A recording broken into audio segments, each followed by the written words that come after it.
जब इंसान बेहिसाब दौलत के पीछे भागता है तो उसे लगता है कि पैसा ही सब कुछ है। लेकिन जब जिंदगी में कोई बड़ा संकट या मुसीबत आती है तो वही दौलत अचानक बेमानी लगने लगती है। तब इंसान को मजबूरन अपनी जिंदगी के असली मकसद के बारे में नए सिरे से सोचना पड़ता है। जब हम अपनी हर चाहत को तुरंत पूरा करने की ताकत रखते हैं, जैसे बड़ा घर, नई गाड़ी या लगातार घूमना, तो हम अपने चारों तरफ एक ऐसी दुनिया बना लेते हैं जिसे फास्ट ट्रैक कहा जाता है। लेकिन यह दुनिया बहुत कमजोर होती है। जब किसी अमीर परिवार में कैंसर जैसी बीमारी दस्तक देती है तो पैसे और रसूख की सारी रफ्तार एक पल में थम जाती है। फिर सवाल यह नहीं होता कि कितना कमाया, बल्कि ह्यूमन लाइफ की असली कीमत क्या है। तब टाइम का हिसाब मुनाफे से नहीं, बल्कि मौत के डर, अपनों के साथ और जिंदगी की कड़वी सच्चाई से होने लगता है। किसी बड़े निजी दुख या हादसे से गुजरना इंसान को अंदर से पकाने और उसे समझदार बनाने का काम करता है। कोई बड़ा संकट हमारे उन पुराने तौर तरीकों को तोड़ देता है जिनसे हम सच्चाई से बचते आए थे। कई लोग पूरी जिंदगी बीमारी और मौत का सामना करने से बचते हैं, यहाँ तक कि अस्पताल जाने पर उनका जी घबराने लगता है। लेकिन जब अपनों की जान पर बन आती है तो वे मजबूरी में इंटेंसिव केयर में दिन गुजारते हैं। दुख के इस माहौल में रहने से इंसान की पुरानी जिद और अकड़ खत्म होने लगती है। बिजनेस की दुनिया में अक्सर हम अपनी शख्सियत को इतना सख्त बना लेते हैं कि वही खूबियां जो हमें कामयाब बनाती हैं हमारे रिश्तों के लिए जहरीली हो जाती हैं। अपनों को खोने का डर हमें अपनी कमियों को देखने और उन्हें दूर करने पर मजबूर करता है, ताकि हम मरते हुए इंसान के साथ पूरी तरह मौजूद रह सकें। यही इनर ग्रोथ का असली जरिया है। जहां बड़े हादसे हमें रूहानी तौर पर जगाते हैं, वहीं बिजनेस की रोजमर्रा की जिंदगी भी हमें छोटे छोटे इशारे देती है जिन्हें हम अक्सर अनसुना कर देते हैं।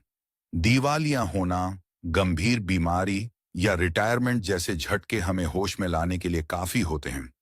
लेकिन जिंदगी हमें ऐसे बड़े संकटों से बहुत पहले भी संभलने के मौके देती है। काम के दौरान कई बार हमें अंदर से खालीपन महसूस होता है, या लगता है कि हमारे काम और हमारे उसूलों के बीच कोई जंग चल रही है।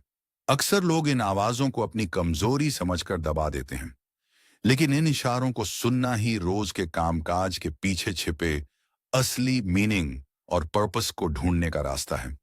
लगातार मिलने वाली कामयाबी हमें एक अनदेखे पिंजरे में कैद कर देती है। हम एक ही ढर्रे पर चलते रहते हैं और यह कामयाबी एक ऐसा चक्र बन जाती है जिसमें इंसान फंस कर रह जाता है। इस वजह से वह अपनी जिंदगी के उन गहरे पहलुओं को नहीं देख पाता जो बिजनेस और पैसों से कहीं ऊपर हैं। समाज की नजरों में कामयाबी के शिखर पर पहुंचने के बाद भी इंसान अंदर से बुरी तरह टूट सकता है। दुनिया जिसे बहुत बड़ी जीत मानती है, जैसे किसी बड़ी कंपनी का मालिक या रईस इंसान बनना, वह कई बार सोल को एकदम खाली कर देती है। रिटायरमेंट के बाद जब भागदौड़ रुकती है तो अक्सर लोग खुद को अंधेरे में पाते हैं। उन्हें शांति के बजाय अपनी पुरानी गलतियां और अधूरापन महसूस होने लगता है। कई अमीर कारोबारी बुढ़ापे में भी भारी तनाव और शारीरिक तकलीफ झेलते हैं, क्योंकि उन्हें बिजनेस के अलावा और कुछ आता ही नहीं। वे अपनी इसी पहचान में पूरी तरह कैद होकर रह जाते हैं। समाज और पैसे का दबाव उन्हें इस जाल से निकलने ही नहीं देता और वे उसी खोखली दौड़ में फंसे रहते हैं, क्योंकि उन्हें पता ही नहीं कि इसके बाहर की दुनिया कैसी है। सही मायने में बिजनेस का मकसद लोगों की भलाई करना और समाज को आगे बढ़ाना है। असली कामयाबी तब शुरू होती है जब आप किसी बड़े मकसद को पहचानें और उसे पूरा करने के लिए एक सही ढांचा तैयार करें। अगर आप पूरी ईमानदारी से काम करते हैं तो पैसा और तरक्की अपने आप एक बाय प्रोडक्ट की तरह पीछे पीछे आते हैं। एक अच्छे बिजनेस का असली काम समाज को मजबूत, हमदर्द और खुशहाल बनाना है, न कि सिर्फ दौलत बटोरना। जब पैसा कमाना ही जिंदगी का इकलौता मकसद बन जाता है तो इंसान के सोचने का तरीका बिगड़ने लगता है। लोग कुछ नया रचने के बजाय सिर्फ मुनाफे के पीछे भागने वाले बन जाते हैं। फिर वे अपने उन कामों को भी सही ठहराने लगते हैं जो समाज का नुकसान करते हैं।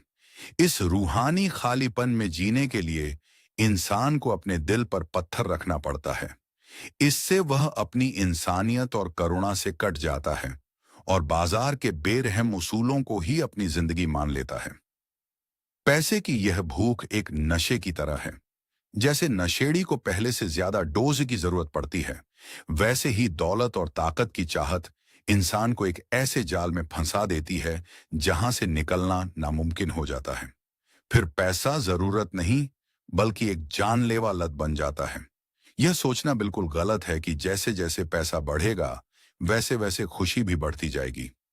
शुरुआत में जब आप गरीबी से बाहर निकलते हैं या अपनी पहली कोई बड़ी डील करते हैं, तो बहुत खुशी होती है। लेकिन जब आपके पास करोड़ों रुपए आ जाते हैं, तो वह एक्साइटमेंट खत्म होने लगता है। 80वीं बड़ी कामयाबी वैसी ही बेजान और फीकी लगने लगती है जैसी कि पहली।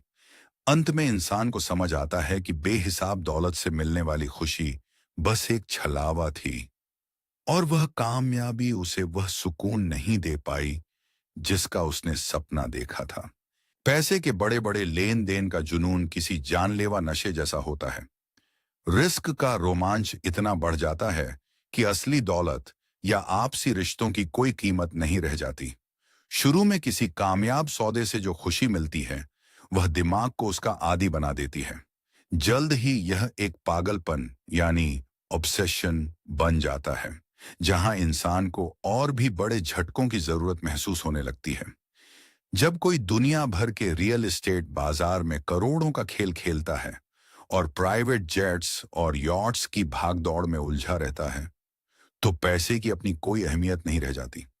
असली मजा तो उस ट्रांजैक्शन की हड़बड़ाहट और नशे में आता है। जितना बड़ा रिस्क, उतना ही बड़ा नशा।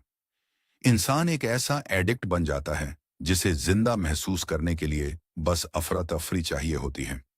इस जुनून के लिए घर परिवार, सुकून और दिमागी संतुलन सब कुछ दांव पर लगा दिया जाता है।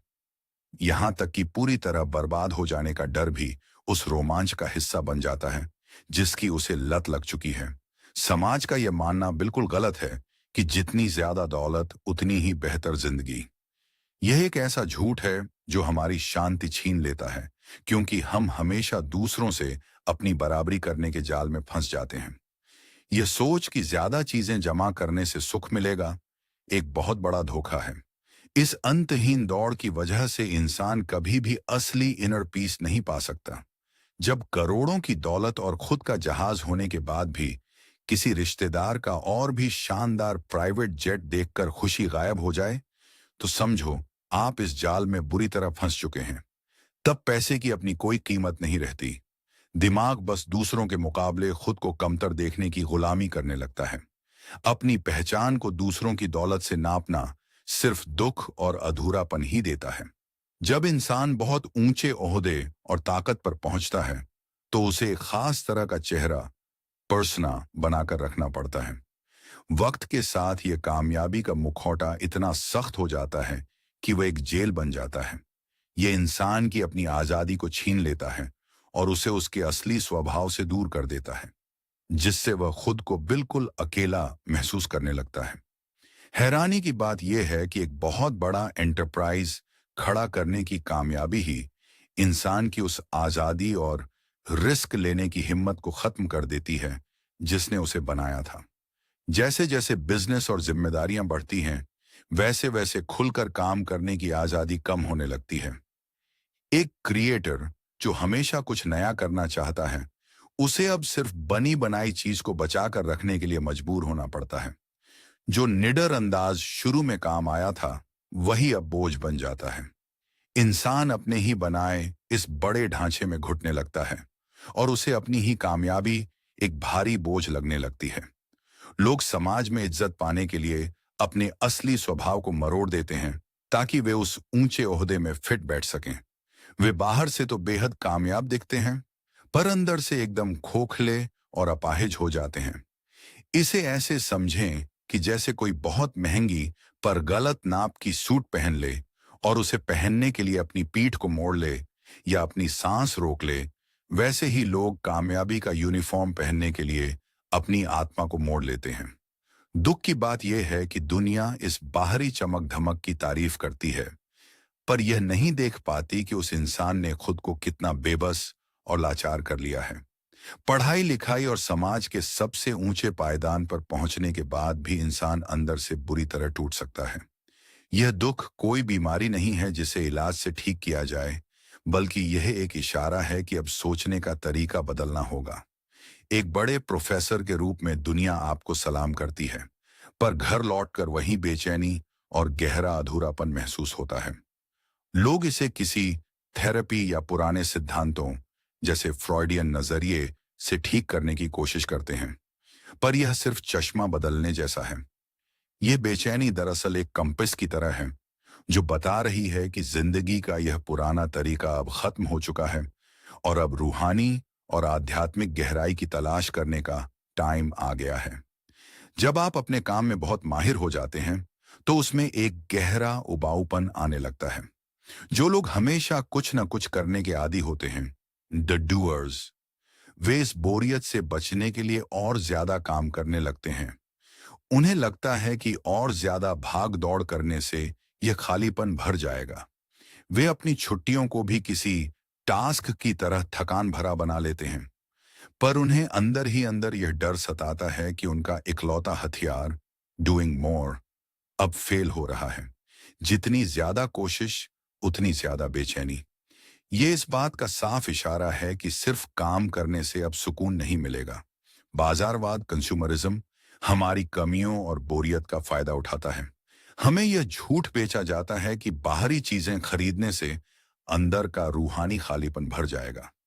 जब इंसान अपनी जिंदगी से ऊब जाता है और खुद को नाकाम महसूस करता है, तो वह विज्ञापनों का आसान शिकार बन जाता है। वह अपने घर और गैराज को सामान से भर लेता है ताकि अपनी रूह के जख्मों पर मरहम लगा सके। पर यह एक बहुत बड़ा धोखा है कि बाहर की चीजों को बटोरने से अंदर का पीस और होलनेस कभी मिल सकता है। टाइम को अपना दुश्मन समझना और हमेशा वक्त की कमी का रोना रोना असल में लालच की निशानी है। यह महसूस करना कि वक्त हाथ से निकल रहा है कोई कुदरती हकीकत नहीं, बल्कि हमारे लालच का नतीजा है। हम एक ही जिंदगी में बहुत कुछ पा लेना चाहते हैं, इसलिए टाइम हमें डराने लगता है। असली आजादी तब मिलती है जब हम वक्त की इस गुलामी को छोड़ दें। हमें इस हड़बड़ाहट से बाहर निकलकर हर पल को सुकून और प्रेजेंस के साथ जीना सीखना होगा। कामयाब लोगों का अपना जो दायरा होता है, वह एक ऐसे कमरे जैसा है जहां सिर्फ अपनी ही बातें गूंजती हैं। वहां सब एक जैसी सोच रखते हैं और एक दूसरे को और ज्यादा भागने के लिए उकसाते हैं। अगर कोई अमीर इंसान अपने से ज्यादा रईस को अपना मेंटोर बना ले, तो उसे सिर्फ यही सलाह मिलेगी कि और तेजी से दौड़ो और बड़े सौदे करो। इस माहौल में सबको लगता है कि यही पागलपन ही सही रास्ता है। इस भीड़ में अपनी गुलामी को पहचानना लगभग नामुमकिन हो जाता है, क्योंकि पूरा समाज उसी रास्ते की तारीफ कर रहा होता है जो असल में आपकी शांति छीन रहा है। अक्सर दुनियादारी के लक्ष्यों को पाने के चक्कर में हम दूसरे लोगों को इंसान नहीं, बल्कि इस्तेमाल की जाने वाली चीजें समझने लगते हैं। कामयाबी की यह होड़ हमारे दिमाग में यूएस, हम और धैम, वो का एक ऐसा बंटवारा कर देती है जो हमारे कुदरती रिश्तों को खत्म कर देता है। इस अकेलेपन से बाहर निकलने के लिए हमें लोगों को सिर्फ अपने फायदे के लिए देखने की आदत को छोड़ना होगा और दोबारा सच्चा कनेक्शन बनाना होगा। बिजनेस की दुनिया में हम अनजाने में ही लोगों को साथियों और दुश्मनों के खानों में बांट देते हैं। शुरू में लगता है कि हमारी कंपनी यूएस है और दूसरी कंपनी धैम यानी दुश्मन है, लेकिन धीरे धीरे यह लकीर और करीब आने लगती है। एक बड़ा अफसर अपने ही कर्मचारियों को धैम समझने लगता है ताकि उनसे से ज्यादा काम निकलवा सके। वह ऊपर से तो एकता की बात करता है, पर असल में उन्हें बस एक झरिया मानता है। आखिर में यह शक और मुकाबला इतना बढ़ जाता है कि उसे अपने सबसे करीबी साथी भी धैम लगने लगते हैं। हर कोई बस एक दूसरे की कमजोरी का फायदा उठाने की ताक में रहता है, जिससे हर तरफ बस डर और दूरियां पैदा हो जाती हैं। ऑफिस की यह यूएस और धैम वाली आदत हमारे घर तक भी पहुंच जाती है।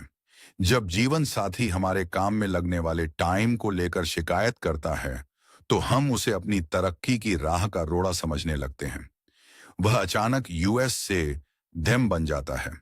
यही सिलसिला बच्चों और माता पिता के साथ भी चलता है। क्योंकि उनकी सोच अलग है, इसलिए वे धम हो जाते हैं। हमारा दिमाग हर किसी को बस एक ऐसी चीज बना देता है जिसे या तो काबू करना है या फिर अपनी जिंदगी से किनारे कर देना है। यही वजह है कि आज इंसान अपनों के बीच रहकर भी सबसे ज्यादा अकेला है। जिस्मानी चाहत या लस्ट भी बिल्कुल बिजनेस के मुकाबले की तरह काम करती है। एक पल में सामने वाला इंसान जो कभी अपना था, वह सिर्फ अपनी भूख मिटाने का एक जरिया बन जाता है। जैसे ही खुदगर्जी वाली चाहत जागती है, सामने वाला अपनी इंसानियत खोकर सिर्फ एक ऑब्जेक्ट बन जाता है। लस्ट के खिलाफ जो बातें कही गई हैं, वे कोई पुरानी पाबंदी नहीं है, बल्कि एक चेतावनी है। किसी को सिर्फ अपनी खुशी के लिए इस्तेमाल करने का मतलब है उसे खुद से दूर धकेल देना, जिससे वह पुराना प्यार और सच्चा कनेक्शन हमेशा के लिए खत्म हो जाता है। अगर हम सिर्फ पैसों को ही कामयाबी की कसौटी मानेंगे, तो हम अंदर से बिल्कुल खाली रह जाएंगे। हमें अपनी बॉटम लाइन यानी कामयाबी की परिभाषा को बड़ा करना होगा। अगर कामयाबी का मतलब सिर्फ बैंक बैलेंस है, तो हम किसी को भी चोट पहुंचाने को सही ठहराने लगेंगे। लेकिन अगर हम अपनी बॉटम लाइंस में सच्ची दोस्ती और परिवार के प्यार को भी शामिल कर लें, तो हमारा सोचने का तरीका बदल जाएगा। फिर हम ऐसा कोई बड़ा सौदा नहीं करेंगे जिसके लिए हमें अपनों का दिल दुखाना पड़े या उनके लिए टाइम न बचे, क्योंकि तब उस नुकसान की भरपाई कोई भी दौलत नहीं कर पाएगी। दुनिया में कामयाबी पाना और अपनी एक मजबूत पहचान बनाना जरूरी है, लेकिन यह मंजिल नहीं है। एक मजबूत ईगो या आइडेंटिटी बनाना जिंदगी का सिर्फ पहला हिस्सा है, ताकि आप दुनियादारी में जम सकें। लेकिन जब आपको समझ आता है कि सब कुछ काबू में होने के बाद भी आप आजाद या खुश नहीं हैं, तब एक बड़ा बदलाव शुरू होता है। ये वह वक्त है जब इंसान को एक खास समबड़ी, कोई बड़ा इंसान बनने की जिद छोड़कर उस ऊंचे मुकाम की तरफ बढ़ना होता है जहां वह नोबडी, अहंकार से मुक्त हो सके। कामयाबी के बाद आने वाली बोरियत और अधूरापन कोई नाकामी नहीं, बल्कि एक जरूरी इशारा है। ये बताता है कि आपने जिंदगी का पहला पड़ाव पूरा कर लिया है और अब आप अगले कदम के लिए तैयार हैं। आध्यात्मिक सफर में एक अजीब बात यह है कि आजाद होने के लिए पहले आपको दुनिया में संबड़ी बनना पड़ता है। चीजों को काबू करना और कामयाब होना जरूरी है, पर उसे ही आखिरी सच मान लेना सबसे बड़ी गलती है। अपनी इस भारी भरकम पहचान ईगो को खड़ा करने के बाद अगला कदम उसे खुद ही धीरे धीरे गिराना है, ताकि आप उस बेहिसाब आजादी को महसूस कर सकें जो नोबडी बनने में है। जिंदगी में पैसा और कामयाबी हासिल करना बस शुरुआती सीढ़ियां हैं। आप कितनी भी मेहनत कर लें, एक वक्त के बाद आपको इनसे आगे बढ़ना ही पड़ता है। जब बुनियादी जरूरतें पूरी हो जाती हैं, तो इंसान दिमागी सुकून और नाम कमाने के पीछे भागता है। पर ये सब चीजें भी एक दिन छोटी लगने लगती हैं। ये साबित करता है कि अकेले हासिल की गई कोई भी जीत हमेशा की खुशी नहीं दे सकती। जब ये एहसास होता है कि सब कुछ खत्म हो जाने वाला है, तब इंसान असलियत और गहरे मायनों की तलाश शुरू करता है। दुनियादारी की परेशानियों को आप ज्यादा पैसा बटोर कर हल नहीं कर सकते। इनसे तो आपको ऊपर उठना होगा। कामयाबी के पुराने दायरे से बाहर निकलने के लिए कॉन्शियसनेस को एक नए और ऊंचे लेवल पर ले जाना जरूरी है, जहां जीत और हार के पुराने मायने ही खत्म हो जाते हैं। जब हम हर किसी को अपना परिवार मानने लगते हैं, तो किसी का फायदा उठाना नामुमकिन हो जाता है। बिजनेस की दुनिया में अक्सर हम अजनबियों के लिए बहुत सख्त नियम बनाते हैं और अपनों के लिए नरम हो जाते हैं। पर जब कॉन्शियसनेस बढ़ती है, तो यह भेदभाव मिट जाता है। मान लीजिए आप कोई बहुत अच्छी चीज बना रहे हैं। बाजार के हिसाब से आप उसकी ज्यादा से ज्यादा कीमत वसूल सकते हैं, क्योंकि लोग देने को तैयार हैं। पर अगर आप सामने वाले को अपने अंकल हेनरी या किसी प्यारे भाई बहन की तरह देखें, तो क्या आप सिर्फ अपने फायदे के लिए उनसे इतना ज्यादा पैसा ले पाएंगे? नहीं। जब अजनबी भी अपने लगने लगे तो मुनाफा कमाने का लालच और दूसरों का इस्तेमाल करने की सोच अपने आप खत्म हो जाती है। सच्चा कनेक्शन तभी बनता है जब हम ऊपर ऊपर की शक्लों और ओहदों को छोड़कर उस एक अवेयरनेस को पहचाने जो हम सबके अंदर एक जैसी है। जब हम अलगाव के इस पर्दे को हटा देते हैं, तभी हम सही मायने में एक दूसरे से मिल पाते हैं। हम अक्सर खुद को दूसरों से अलग समझकर डर में जीते हैं। हमें लगता है कि हम अकेले हैं और यह दुनिया बहुत बेरहम है, पर यह सिर्फ एक वहम है। जब आप किसी दूसरे इंसान को देखते हैं, तो उसका शरीर या उसकी खूबियां बस बाहरी परतें हैं। इन परतों के पीछे वही सोल है, वही अवेयरनेस है जो आपके अंदर है। हम सब एक ही कॉन्शियसनेस का हिस्सा हैं, जो अलग अलग शरीरों में नजर आ रही है। जब यह एकता समझ आ जाती है, तो डर गायब हो जाता है और हर अजनबी अपना सा लगने लगता है। जब हम अपनी पहचान के दायरे से बाहर निकलकर किसी से जुड़ते हैं, तो एक जबरदस्त एनर्जी महसूस होती है।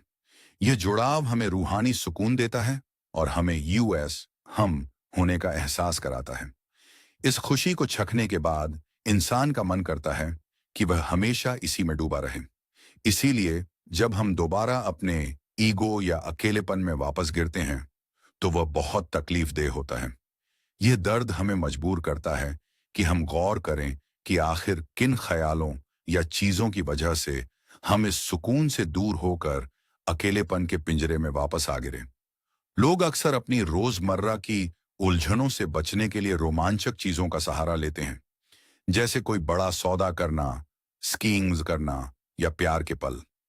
ये चीजें हमें पूरी तरह प्रेजेंट कर देती हैं और हम थोड़ी देर के लिए अपने आप को भूल जाते हैं। पर यह असर बस थोड़ी देर का होता है।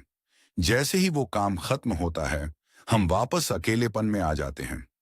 असली समझदारी यह है कि हम अपने दिमाग के साथ ऐसा रिश्ता बनाएं कि दुनिया के सारे काम करते हुए भी उसके जाल में न फंसें। यह बिल्कुल एक गोल्फ मैच की तरह है, जहां खिलाड़ी जीतने के लिए पूरी जान लगा देते हैं, पर साथ ही वे यह भी जानते हैं कि आखिर में वे सब दोस्त हैं और बस एक खेल खेल रहे हैं। दुनिया के इस खेल को पूरी ताकत से खेलिए, पर यह कभी मत भूलिए कि हम सब गहराई में एक ही हैं। दिमाग के जाल से बाहर निकलना सिर्फ एक किताबी बात नहीं है। इसके लिए हमें अपनी आदतों और नजरिए को बदलना होगा। इसका मतलब है कि हमारे सामने जो भी हालात आए, चाहे वह गुस्सा हो या कोई बड़ी जिम्मेदारी, हम उनका सामना एक नए तरीके से करें, ताकि हम अपनी पुरानी पहचान से ऊपर उठ सकें। स्वर्ग और नरक मरने के बाद मिलने वाली कोई दूर की जगह नहीं है, बल्कि ये हमारे दिमाग की वे हालतें हैं जो हर पल हमारी सोच से बनती हैं। स्वर्ग और नरक यहीं और इसी वक्त मौजूद हैं। जब एक ताकतवर और घमंडी योद्धा रूहानी समझ मांगता है और उसे जानबूझकर नीचा दिखाया जाता है, उसे बेवक्त, गंदा और बेकार कहा जाता है, तो उसका ईगो उसे बेकाबू गुस्से से भर देता है। जिस पल वह अपनी तलवार निकालकर मारने के लिए लपकता है, वह जलती हुई और घुटन भरी हालत ही असली नरक है। यह उसके अपने ईगो द्वारा बनाई गई एक दिमागी जेल है। इसके उलट, जब उसे एहसास होता है कि यह बेइज्जती दरअसल उसे सबक सिखाने के लिए दी गई थी और ऐसा करने वाले ने अपनी जान जोखिम में डाली, तो उसका गुस्सा पल भर में खत्म होकर शुक्रगुजार होने में बदल जाता है। तलवार को वापस म्यान में रखना और झुककर सलाम करना उसकी कनेक्शन की बदली हुई हालत को दिखाता है। वह सुकून और आजादी ही असली स्वर्ग है। ये दोनों ही हालतें बस कुछ ही सेकंड में एक ही जगह पर महसूस की जा सकती हैं, जिससे साबित होता है कि दुख और सुख हमारे नजरिए के खेल हैं। सच्ची ताकत और झगड़ों का हल तब निकलता है जब हम दूसरों पर हावी होने का ईगो छोड़ देते हैं और उनसे दिल से जुड़ना सीखते हैं। गुस्से का जवाब गुस्से से देने से हमारा यूनिवर्स से नाता टूट जाता है, चाहे हम बाहर से जीत ही क्यों ना जाएं। मान लीजिए ट्रेन में कोई शराबी मजदूर सबको डरा रहा है। एक मार्शल आर्ट सिखाने वाला शख्स उसे सबक सिखाने के लिए तैयार हो जाता है, यह सोचकर कि वह कमजोरों की रक्षा कर रहा है। लेकिन यह हावी होने की चाहत भी उसी ईगो से पैदा होती है जिसे वह मिटाना चाहता है। असली जीत तब होती है जब कोई बुजुर्ग इंसान उस खतरे को नजरअंदाज करके उस शराबी को एक पुराने दोस्त की तरह देखे। जब वह उससे प्यार से उसकी जिंदगी के बारे में और छोटी छोटी खुशियों के बारे में बात करता है, तो सारा गुस्सा पिघल जाता है। वह डराने वाला इंसान रोने लगता है और उस बुजुर्ग की गोद में सिर रख देता है। उसे किसी ताकत ने नहीं, बल्कि एक प्यार भरी कनेक्शन और सुकून ने जीता है। समाज में हम जो भी काम करते हैं, उनमें पूरी तरह डूब जाना हमारी रूह को घुटा देता है। इसलिए यह याद रखना जरूरी है कि हमारी असली पहचान उस काम या ओहदे से कहीं बड़ी है। दुनिया में रहने के लिए हमें अलग अलग किरदार निभाने पड़ते हैं, पर यह समझना ही असली समझदारी है कि हमारी सोल इन सब जिम्मेदारियों से बहुत विशाल है। अपनी अवेयरनेस और अपने काम के बीच फर्क बनाए रखने से इंसान दुखों से बचता है और अपना काम भी बेहतर कर पाता है। जैसे बोर्ड गेम खेलते वक्त हम गोटियां चलते हैं, पर हम खुद वो गोटी नहीं बन जाते। वैसे ही किसी बड़ी कंपनी का मालिक होना बस एक किरदार है जिसे आप निभा रहे हैं।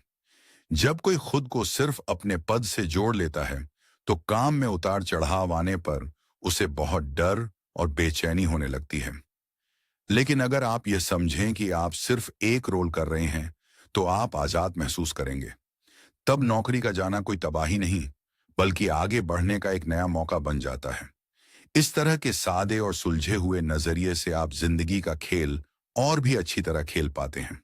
बड़ी चुनौतियों के लिए खुद को तैयार करने का मतलब है अपनी दिमागी चालाकी को कम करना और दिल की आवाज पर भरोसा करना। किसी बहुत खतरनाक या गुस्सैल राजा के साथ काम करते वक्त सिर्फ अक्ल या डर से बात नहीं बनती। दिमाग अक्सर दबाव में गलतियां करता है। इसके बजाय अपनी समझ को इतना गहरा करना पड़ता है कि आप सिर्फ कानों से न सुने, बल्कि उस एनर्जी से जुड़े जो पूरे यूनिवर्स को चला रही है। जब हम अपनी इस झूठी पहचान को छोड़ देते हैं कि मैं कोई बहुत खास इंसान हूं, तो मौत और नाकामी का डर गायब हो जाता है।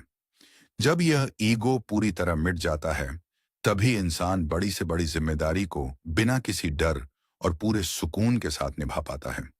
बचपन से हमने अपनी जो एक इमेज या ईगो बनाया है, वह असल में एक जाल है।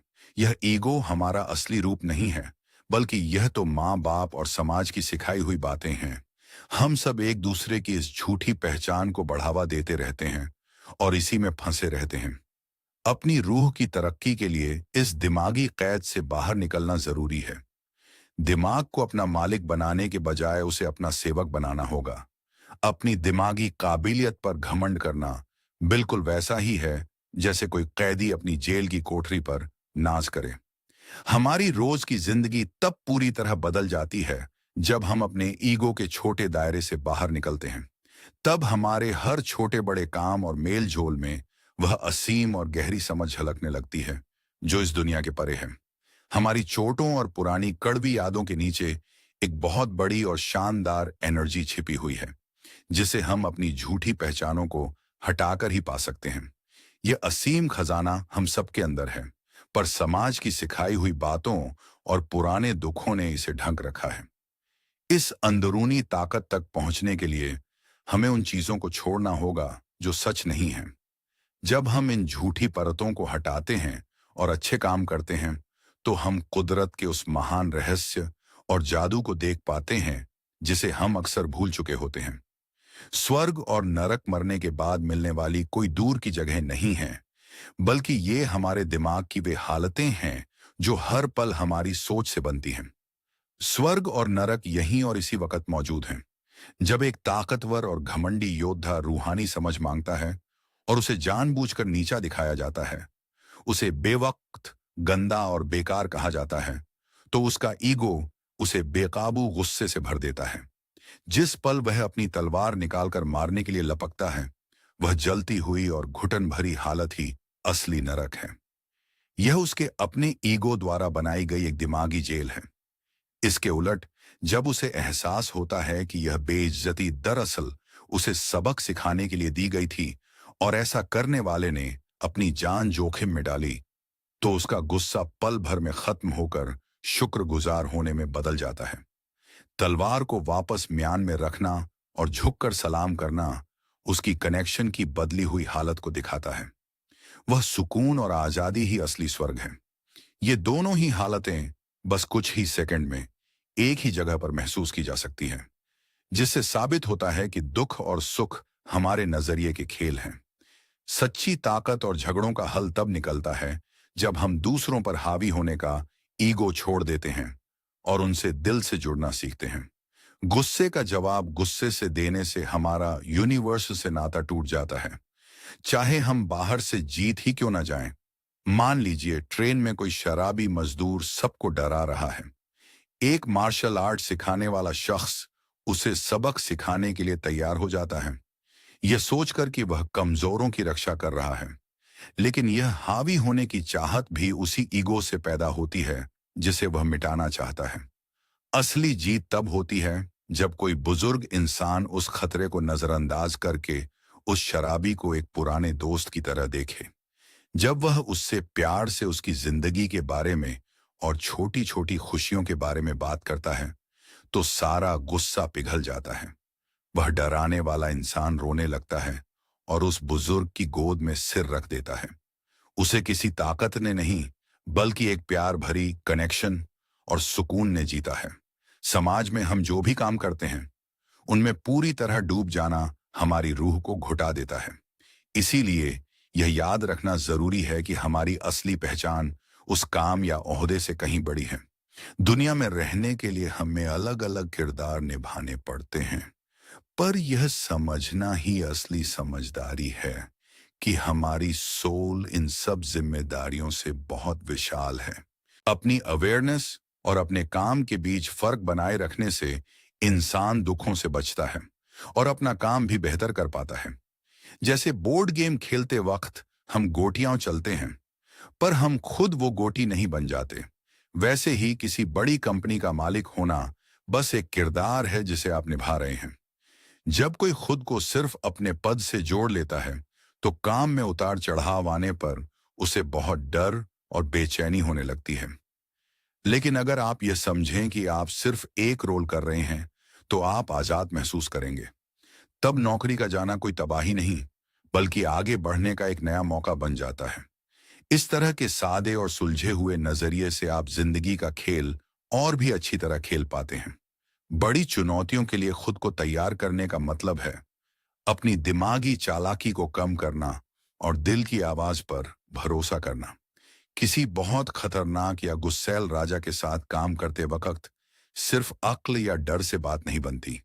दिमाग अक्सर दबाव में गलतियां करता है। इसके बजाय अपनी समझ को इतना गहरा करना पड़ता है कि आप सिर्फ कानों से न सुने, बल्कि उस एनर्जी से जुड़े जो पूरे यूनिवर्स को चला रही है। जब हम अपनी इस झूठी पहचान को छोड़ देते हैं कि मैं कोई बहुत खास इंसान हूं, तो मौत और नाकामी का डर गायब हो जाता है। जब यह ईगो पूरी तरह मिट जाता है, तभी इंसान बड़ी से बड़ी जिम्मेदारी को बिना किसी डर और पूरे सुकून के साथ निभा पाता है। बचपन से हमने अपनी जो एक इमेज या ईगो बनाया है, वह असल में एक जाल है। यह ईगो हमारा असली रूप नहीं है, बल्कि यह तो माँ बाप और समाज की सिखाई हुई बातें हैं। हम सब एक दूसरे की इस झूठी पहचान को बढ़ावा देते रहते हैं और इसी में फंसे रहते हैं। अपनी रूह की तरक्की के लिए इस दिमागी कैद से बाहर निकलना जरूरी है। दिमाग को अपना मालिक बनाने के बजाय उसे अपना सेवक बनाना होगा।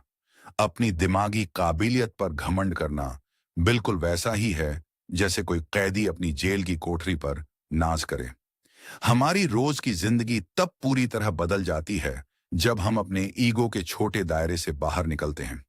तब हमारे हर छोटे बड़े काम और मेल झोल में वह असीम और गहरी समझ झलकने लगती है जो इस दुनिया के परे है। हमारी चोटों और पुरानी कड़वी यादों के नीचे एक बहुत बड़ी और शानदार एनर्जी छिपी हुई है, जिसे हम अपनी झूठी पहचानों को हटाकर ही पा सकते हैं। यह असीम खजाना हम सबके अंदर है, पर समाज की सिखाई हुई बातों और पुराने दुखों ने इसे ढक रखा है। इस अंदरूनी ताकत तक पहुंचने के लिए हमें उन चीजों को छोड़ना होगा जो सच नहीं है। जब हम इन झूठी परतों को हटाते हैं और अच्छे काम करते हैं, तो हम कुदरत के उस महान रहस्य और जादू को देख पाते हैं जिसे हम अक्सर भूल चुके होते हैं। गहरा दुख तब तक बना रहता है जब तक हम अपने दिमाग में आने वाले हर छोटे मोटे ख्याल को ही अपनी पूरी असलियत मान लेते हैं। इस जाल से निकलने के लिए हमें एक विटनेस, गवाह बनना होगा, जो ख्यालों को बस दूर से देख सके। दिमाग का काम ही है लगातार ख्यालों की नदी बहाना, और हर ख्याल चाहता है कि हम उसी में डूब जाएं। चाहे वह उदासी का दौर हो, मेडिटेशन पर शक करना हो, अपनी डिग्रियों का घमंड हो, या रूहानी तरक्की का एहसास, दिमाग चाहता है कि हम बस उसी के होकर रह जाएं। अगर हम कुछ न करें तो हमारी जिंदगी बस एक ख्याल से दूसरे ख्याल के बीच की भाग दौड़ बनकर रह जाएगी। इस कैद से निकलने का रास्ता बहुत आसान है। अपना पूरा ध्यान अपनी सांसों के आने जाने पर टिका देना। जब भी कोई ख्याल आए, उसे लड़िए मत, बस देख लीजिए कि वह आया है और चुपचाप अपनी सांस पर वापस आ जाइए। जैसे नदी में कचरा बहता है, वैसे ही ये ख्याल बहते हैं।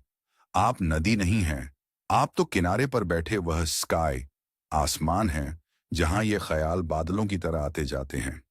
जब आप ख्यालों से खुद को जोड़ना बंद कर देते हैं, तभी आप अपने ही दिमाग की गुलामी से आजाद होते हैं। रूहानी तरक्की के रास्ते में दुनियादारी की रुकावटें जरूर आती हैं। अकेले टिके रहना मुश्किल है, इसलिए ऐसी संघा या सत्संग की जरूरत होती है जहां लोग कड़वा सच बोल सकें और एक दूसरे को जगाने का वादा करें। इंसान का अंदरूनी बदलाव अकेले में नहीं रह सकता। इसके लिए हमें एक ऐसा माहौल और समाज चाहिए जो ईगो को सुकून देने के बजाय रूहानी सच को सामने रखे। अगर आप ऐसे लोगों के बीच हैं जो सिर्फ पैसा और सामान बटोरने में लगे हैं, तो वे आपको हमेशा नीचे खींचेंगे। एक नई समझ के साथ जीने के लिए खुद को ऐसे साथियों और मेडिटेशन करने वालों के बीच रखना जरूरी है जो उसी रास्ते पर चल रहे हों। यह बदलाव अक्सर पुराने दोस्तों से दूरी बना देता है, क्योंकि अब उनके साथ बैठने में बोरियत और बेचैनी होने लगती है। ऐसे वक्त में पुराने रिश्तों को छोड़कर नए साथी ढूंढने की हिम्मत जुटानी पड़ती है। इस नए समाज की खासियत सिर्फ साथ घूमना फिरना नहीं, बल्कि एक दूसरे से यह वादा करना है कि हम सच का साथ देंगे, और जब भी कोई अपने ईगो या पुरानी आदतों में फंसेगा तो हम उसे टोकेंगे। यह ईमानदारी उस पुराने सामाजिक समझौते को तोड़ देती है जहां लोग एक दूसरे की गलतियों पर पर्दा डालते हैं। अक्सर हम किसी की मदद करके खुद को बहुत अच्छा समझने लगते हैं। यह भी ईगो का एक खतरनाक जाल है। अगर मैं खुद को हेल्पर, मददगार मान लूं, तो सामने वाला हमेशा लाचार या कमजोर बनकर रह जाएगा। मेरी आइडेंटिटी को बनाए रखने के लिए उसका दुखी रहना जरूरी हो जाएगा। असली सेवा वह है जहां आप अपना काम पूरी ईमानदारी से करें, लेकिन खुद को कोई मसीहा न समझे। जब आप सामने वाले पर अपनी मदद का बोझ नहीं डालते, तो उसे भी आजाद महसूस होने का मौका मिलता है। तब एक मरीज या एक थका हुआ कर्मचारी आपसे एक लाचार इंसान की तरह नहीं, बल्कि एक बराबरी के सोल की तरह मिल पाता है। यह निस्वार्थ सेवा सामने वाले को ताकत देती है और आपकी रूह को भी सुकून पहुंचाती है। सबसे बड़ी सच्चाई बस मैं हूं कि इस सादे एहसास में है। इसके साथ कोई भी लेबल जोड़ना, जैसे मैं हिंदू हूं या मैं ईसाई हूं, उस सच को छोटा कर देता है और यूएस और देम की दीवारें खड़ी कर देता है। लेकिन अपनी पहचान को नफरत से छोड़ना भी गलत है। असल में हमारी जिंदगी के हालात, हमारा धर्म, हमारे माँ बाप और यहां तक कि हमारी मौत, ये सब एक करिकुलम कोर्स की तरह हैं जो हमें सिखाने आए हैं। इनका मकसद हमें पसंद, नापसंद और लगाव से ऊपर उठाना है। ईसा मसीह या बुद्ध ने यही सिखाया कि ये बाहरी चीजें और शरीर बस एक पर्दा है।